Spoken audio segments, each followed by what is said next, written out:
Hello, அனைவருக்கும் வணக்கம். நான் உங்கள் ராமச்சந்திரன். இது உங்கள் ராம்சன் அகாடமி. நண்பர்களே, நம்ம பாருங்க, தமிழ் தகுதி தேர்வுக்கான வீடியோஸ் தான் நம்ம வந்து பார்த்துட்டு இருக்கோம். பிஓ, பிஜிடிஆர்பி, இஜிடிஆர்பி எல்லாத்துக்குமே பயன்படக்கூட மாதிரி. அதில் 10ஆம் வகுப்புல இயல் 3 அப்படின்னு தான் நம்ம வந்து பார்த்துட்டு இருக்கோம். கிட்டத்தட்ட முடிக்க போறோம். இயல் 3ல இலக்கண பகுதியாக இருக்கக்கூடிய தொகைநிலை தொடர் அப்படின்ற பார்த்து தான் இந்த வீடியோவில் நம்ம வந்து பார்க்க போறோம். வாங்க வீடியோக்குள்ள வந்து போகலாம்.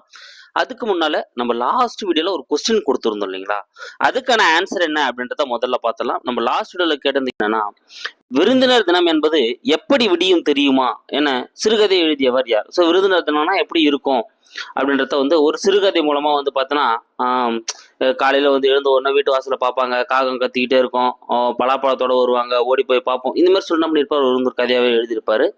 ஸோ யார் வந்து அதை எழுதியிருப்பார் அப்படின்னா, தஞ்சாவூர் கவிராயர். பி தாங்க இதுக்கான ஆன்சர். ஸோ விருந்தினர் தினம் எப்படி விடியும் தெரியுமா அப்படின்னு சொல்லிட்டு ஒரு சிறுகதை எழுதியவர் யாருன்னா தஞ்சாவூர் கவிராயர் அப்படின்றவர் தான் வந்து எழுதியிருப்பாரு. அப்ப பி தான் வந்து இதுக்கான ஆன்சர், தஞ்சாவூர் கவிராயர். ஓகே, அடுத்து இப்போ இந்த வீடியோக்கான 10 கொஸ்டின்ஸ் பார்க்கலாம். ஸோ நம்ம சேனலுக்கான புதுசாக வரீங்க அப்படின்னா நம்ம சேனலை சப்ஸ்கிரைப் பண்ணிக்கோங்க. அப்படியே இந்த வீடியோக்கு ஒரு லைக்கை போட்டுட்டு என்ன பண்ணுங்க, இந்த வீடியோ பாருங்க.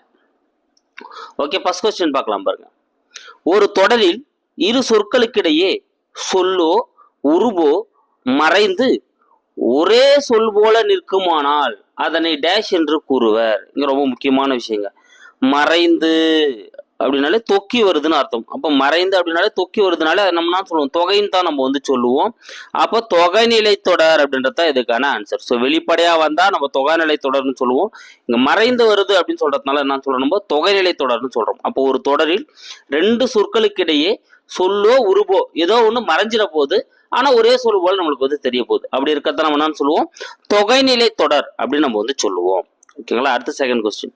தொகைநிலை தொடர் எத்தனை வகைப்படும்? தொகைநிலை தொடர் வந்து எத்தனை வகைப்படும் பார்த்தீங்கன்னா, வேற்றுமை தொகை, வினை தொகை, பண்பு தொகை, உவமை தொகை, உம்மை தொகை, அன்மொழி தொகை.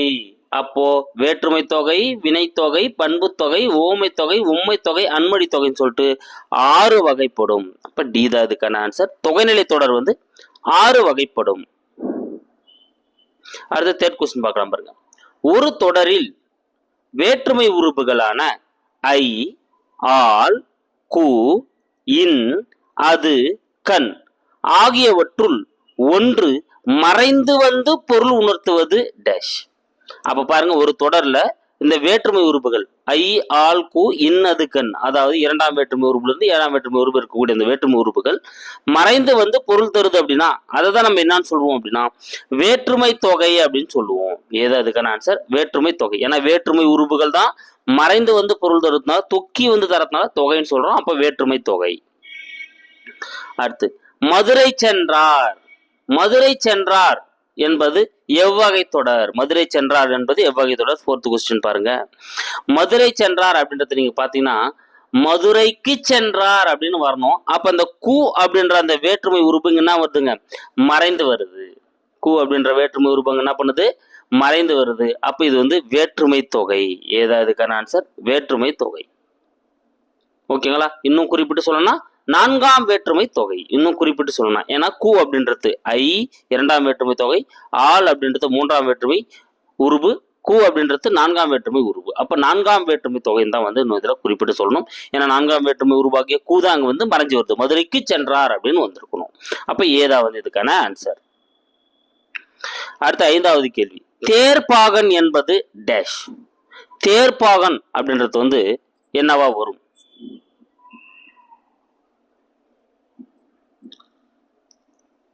சூப்பர். தேர்ப்பாகன் அப்படின்றத நீங்க பாத்தீங்கன்னா தேரை ஓட்டும் பாகன் அப்படின்னு வரணுங்க. தேரை ஓட்டும் பாகன். ஓகேங்களா, அப்போ அந்த தேர்ப்பாகனுக்கு இடையில தேரை ஐ அப்படின்ற அந்த வேற்றுமை உருவு மறைஞ்சு வருது. ஐ அப்படின்றது 2ஆம் வேற்றுமை உருவு நம்மளுக்கு தெரியும். அப்ப இந்த 2ஆம் வேற்றுமை உருவு மறைஞ்சு வருது. அதே போல ஓட்டும், ஓகேங்களா, ஓட்டும் அப்படின்ற அந்த பொருளும் விளக்கும் பயணம் வந்து பார்த்தீங்கன்னா இங்க மறைஞ்சு வந்திருக்கு. தேரை ஓட்டும் பாகன் அப்படின்ற அந்த பொருளும் பயனும் மறைஞ்சு வந்திருக்கிறதுனால 2ஆம் வேற்றுமை உருவும் பயனும் உடன்தொக்க தொகை அப்படின்னு வரணுங்க. ஓகேங்களா, அப்ப 2ஆம் வேற்றுமை உருவும் பயனும் உடன்தொக்க தொகை அப்படின்றது தான் இதுவும் வேற்றுமை தொகையில ஒரு வகை தான். ஓகேங்களா, அப்ப ஏதா வந்து இதுக்கான ஆன்சர் 2ஆம் வேற்றுமை உருவும் பயனும் உடன்தொக்க தொகை. அடுத்த 6வது கேள்வி பாருங்க. காலம் காட்டும் இடைநிலையும், ஸோ எந்த காலம் காட்டக்கூடிய இடைநிலையும் பெயரச்ச விகுதியும் மறைந்து நிற்க பெயரெச்சத்தோட விகுதியும் மறைந்து நிற்க வினைப்பகுதியை அடுத்து பெயர் சொல்லோடு தொடர் வருவது. வினைப்பகுதியை அடுத்து பெயர் சொல்லோடு தொடர்வது டேஷ். சூப்பர். எதுங்க? வினைத்தொகை. சீதா இதுக்கான ஆன்சர். இது அப்படியே கேட்கறதுக்கு வாய்ப்பு இருக்குது. காலம் காட்டும் இடைநிலையும் பெயரெச்ச விகுதியும் மறைந்து நிற்க வினைப்பகுதியை அடுத்து பெயர் சொல்லோடு தொடர்வது வினைத்தொகை. அடுத்து 7வது கேள்வி. கீழ் உள்ளவற்றில் காலம் கரைந்த பெயரெச்சம் எது? காலம் கரைந்த பெயரெச்சம் எது? இந்த கொஸ்டின் ஆல்ரெடி அப்படியே கேட்டிருக்காங்க. காலம் கரைந்த பெயரெச்சம் எது? சோ காலம் கரைந்த பெயரெச்சம் எதுங்க? வினைத்தொகை. வினைத்தொகை தான் வந்து காலம் கரைந்த பெயரெச்சம் சொல்லுவாங்க. ஏன்னா முக்காலத்தை வினத்தக்கூடியதா வந்து இருக்கும். அப்படி பார்த்தீங்கன்னா அதுல வீசுதன்றல் அப்படின்றதாங்க. ஏன்னா வீசுதன்றல், வீசிய தன்றல், வீசுகின்ற தன்றல், வீசும் தன்றல் அப்படின்னு சொல்லிட்டு முக்காலத்துக்கும் பொருந்தும்படி இது பொருள் தரக்கூடியதா இருக்கும். ஆனால் தான் என்னன்னு சொல்லுவாங்க? காலம் கரைந்த பெயரெச்சம் அப்படின்னு சொல்லுவாங்க வினைத்தொகையை. அப்ப இதுல வீசுதன்றல் அப்படின்றதான் வினைத்தொகை. அதனால அதுதான் வந்து சரியான ஆன்சர். அடுத்து 8வது கேள்வி. வினைப்பகுதியும் அடுத்து டேஷும் அமைந்த சொற்றொடர்களையே வினைத்தொகை அமையும். இது ஆல்ரெடி நம்ம வந்து பார்த்துட்டோம். அதே கொஞ்சம் மாடிஃபை பண்ணி பார்க்கணும். ஓகேங்களா? ஆல்ரெடி நம்ம ஃபர்ஸ்ட் கொஸ்டின் பார்க்குறப்ப வந்து பார்த்தீங்கன்னா இங்கே பார்த்துருப்போம் பாருங்க. காலம் காட்டும் இடைநிலையும் பெயரெச்ச விகுதி மறைந்து நிற்க வினைப்பகுதியை அடுத்து பெயர் சொல்லோடு தொடர்வது. இதே தான் அங்கே கொஞ்சம் நம்ம சேஞ்ச் பண்ணி பார்க்குறோம். வினைப்பகுதியும் அடுத்து பெயர் சொல்லும் சொற்றொடரிலே தான் என்ன பண்ணோம்? வினைத்தொகை வந்து அமையும். இப்ப எடுத்துக்காட்ட அந்த வீசு தென்றலே பாருங்க. வீசு தென்றல். இதுல வீசு அப்படின்றது வந்து ஒரு வினைச்சொல், தென்றல் அப்படின்றது வந்து பார்த்தீங்கன்னா ஒரு பெயர் சொல். அப்ப இப்படி அமைறதுனால தான் இது வினைத்தொகை அப்படின்னு நம்ம வந்து சொல்றோம். இது நல்லா நீங்க ஞாபகம் வச்சுக்க. வினைப்பகுதி அடுத்து ஒரு பெயர் சொல் தான் வந்து அமையும் வினைத்தொகையில. அடுத்து 9வது கேள்வி பாருங்க. செங்காந்தல் என்பது டேஷ். செங்காந்தல் என்பது டேஷ். சோ ஒரு நிறமோ வடிவமோ சுவையோ இதுல ஏதோ ஒரு உணர்த்திய பண்பு பெயரோடு அது அந்த தழுவில் இருக்க பெயர் சொல்லுக்கும் இடையில மை அப்படின்ற அந்த வேற்றுமை உருபு மறைஞ்சி வருது. அந்த மை அப்படின்ற அந்த உருபு மறைந்து வருது அப்படின்னா அதுதான் நம்ம என்னன்னு சொல்லுவோம்? பண்பு தொகை அப்படின்னு நம்ம வந்து சொல்லுவோம். அப்ப பி தான் இதுக்கான ஆன்சர். செங்காந்தல் அப்படின்றது செம்மையாகிய காந்தல். அந்த மை அப்படின்ற அந்த வேற்றுமை உருவம் என்ன பண்ணுதுங்க? சாரி, மை அப்படின்ற அந்த உருபு வந்து மறைஞ்சு வருது. அதனால இது வந்து என்னதுங்க? பண்பு தொகை. செங்காந்தல் அப்படின்றது வந்து ஒரு பண்பு தொகை, செம்மையாகிய காந்தல் ஆகும். அடுத்து 10வது கேள்வி. சிறப்பு பெயர் முன்னும் பொது பெயர் பின்னும் நின்று இடையில் ஆகிய என்னும் பண்பு உருவு தொக்கி வருவது டேஷ்.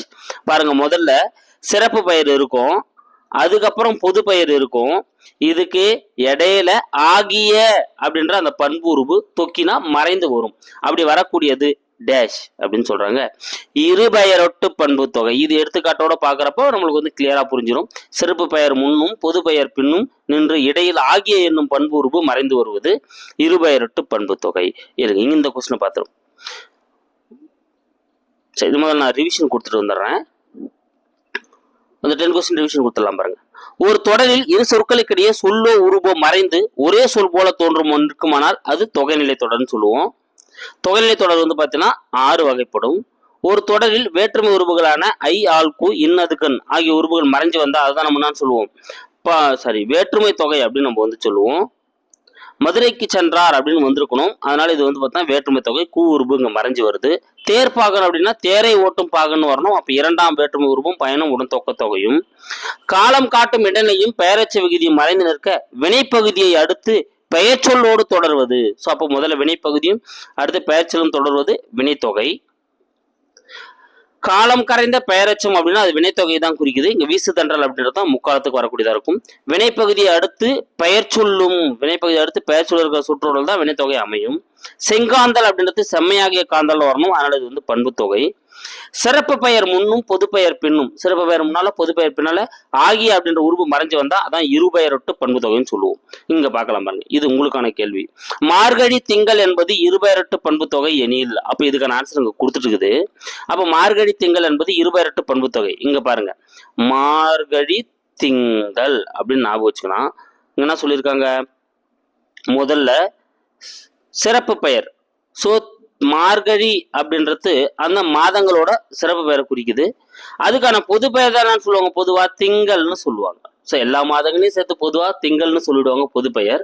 அதில் குறிப்பிட்ட ஒரு மாதத்தை சிறப்பாக சொல்லணும்னா மார்கழி. அப்போ முதல்ல சிறப்பு பெயர் வந்து அதுக்கப்புறம் பொது பெயர் வந்துக்கிறதுனால இது இருபெயரட்டு பண்பு தொகை அப்படின்னு அழைக்கப்படுது. ஓகேங்களா? அப்போ இந்த கொஸ்டின் கம்ப்ளீட் பண்ணிடலாம் பாருங்க.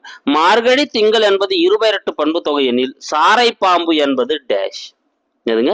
சாரை பாம்பு என்பது டேஷ். ஓகேங்களா? அப்போ இதுக்கான ஆன்சர் என்ன வரும் பாருங்க. 4 ஆப்ஷன்ஸ் கீழே இருக்கு. இதுக்கான ஆன்சர் என்ன வரும் அப்படின்றத கமெண்ட்ல சொல்லுங்க. இல்லை நெக்ஸ்ட் வீடியோவில் நான் இதுக்கான எக்ஸ்பிளேஷனோட உங்களுக்கு கொடுத்துறேன். ஓகேங்களா? ஸோ நேற்று பிஓ எக்ஸாம் சார்ந்து ஒரு வீடியோ போட்டிருக்கேன். ஏன்னா பிஓ எக்ஸாம் படிச்சுட்டு இருக்கீங்கன்னா அந்த வீடியோ பாருங்க. ஸோ நம்ம அதை தான் என்ன பண்ண போறோம், நம்ம கண்டினியூ பண்ண போறோம். Thank you guys. அடுத்த வீடியோவில் வந்து நான் உங்களுக்கு சந்திக்கிறேன். நம்ம சேனலுக்கு என்ன புதுசாக வந்தால் நம்ம சேனலை சப்ஸ்கிரைப் பண்ணிக்கோங்க. அப்படியே இந்த வீடியோக்கு ஒரு லைக்கை போடுங்க. அந்த பெல் பட்டனை கிளிக் பண்ணி நோட்டிஃபிகேஷன் ஆல் அப்படின்றதையும் கொடுத்துக்கோங்க. அப்போ தான் நம்ம போகிற வீடியோஸ் எல்லாமே உங்களுக்கு உடனடியாக வந்துட்டு இருக்கும். Thank you guys.